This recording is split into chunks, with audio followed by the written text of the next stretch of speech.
hope you're having a wonderful Wednesday so far today, and you are just as excited as I am that the knit along for 2017 has begun right here on the Marley Bird YouTube channel, and of course I'm on Facebook Live and the Facebook group. There has been a lot of buzz today in the Facebook group, so much so that I thought it would be a good idea to get on here and do a live question and answer.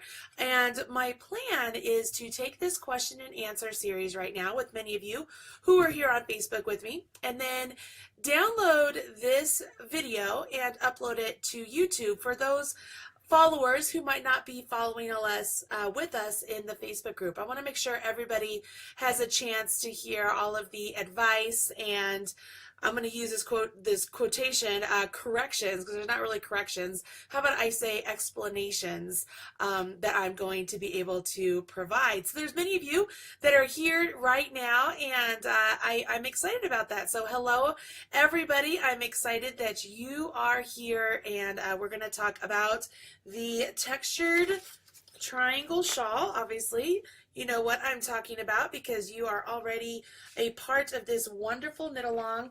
This is a shawl that is a free pattern on the Red Heart website. It's designed by a lovely designer named Diane Moyer, and it uses the brand new Red Heart Soft Essentials yarn and a pair of size 11 needles depending on what gauge you get. And it is really a super fun pattern, really easy to do, and there are a couple of tweaks that I've done in the videos just to make it even easier for beginners. And what I thought I didn't need to explain, apparently I should have explained more, because those of you who are experienced knitters caught what I did there, and it's throwing you off a little bit. So I want to explain what I did and why I did it, and explain to you why I didn't go in depth about it in the videos. So that's my goal here. That's what I'm going to do. So hello, everybody. If you have questions regarding the knit along, please go ahead and ask them to me right here on the Facebook Live, and I will answer them as best I can. But I will start here at the very beginning, okay? So as you know, the knit along here starts with section 1, and we began with a garter tab, which is really super easy. You cast on 2 stitches and you work for 8 rows. Everybody did great on that, and everybody did really awesome through setup row 1. It was when we got to set up row 2 that people had some questions, and they asked me why I changed a couple things up, and so I'm going to explain now.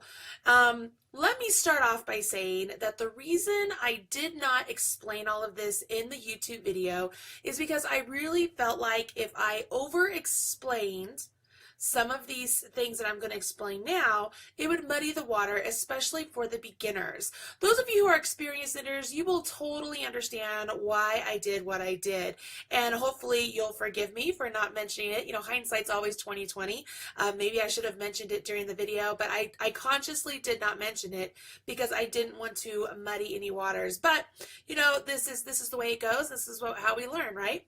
So when we get to row 2, the instructions say to do a knit 1, knit front and back, knit 1,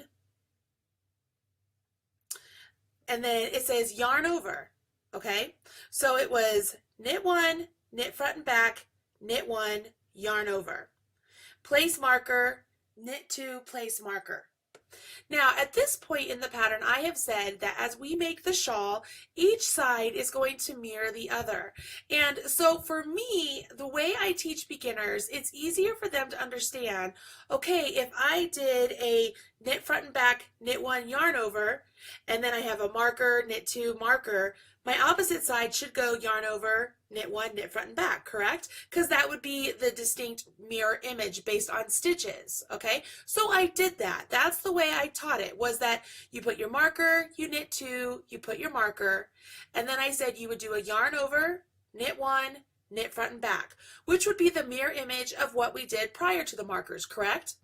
Now, having said that, the instructions say that we're supposed to do a yarn over, knit front and back, and then end with a knit 2 on that side of the shawl. Technically, it is a mirror image. Technically, it is. Actually, it's more of a mirror image than what I switched to because of the way the knit front and back is made and where it leaves a purl bump. However, when you're teaching beginners that one side needs to look like another, it's so much easier for them to understand the way a stitch is written and know that if it's knit front and back, knit 1, yarn over, and then on the opposite it would go yarn over, knit 1, knit front and back, than to say it would be yarn over, knit front and back, knit 2.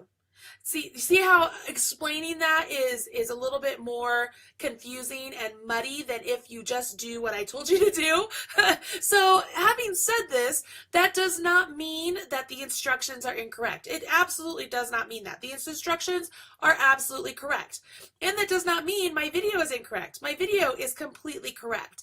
Either way will work. But when I'm teaching a video, my goal really is to make it as understandable as possible for the masses. And when you're teaching beginners, especially when it's a bunch of beginners in a knit along, it's very easy to break it down in the sense how I broke it down for them to not only see what's going on, but to fully grasp how it is that they are working these increases. So I'm going to look over here in the comments and see, okay, awesome. You guys are saying it makes sense. You understood. Fantastic. So that's number 2. That was the small little change in number 2. Okay. And as you work through number 2, you get to number 3, everything's fine. And then I change up a little bit something on number 4, okay? And it goes along the same lines and the same reasoning and the same rationale as what I did in number 2, okay? Here it is. This is so easy. It's going to make sense as soon as I say it. You ready?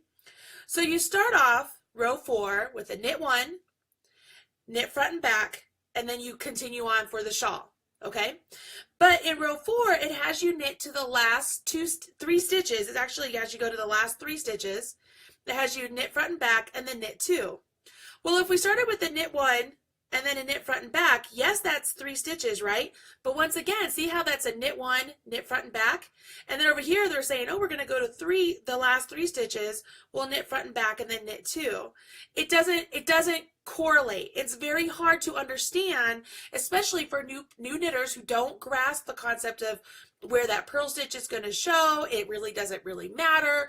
They really understand when you say you're going to begin with a knit 1, knit front and back, and you're going to end with a knit front and back, knit 1.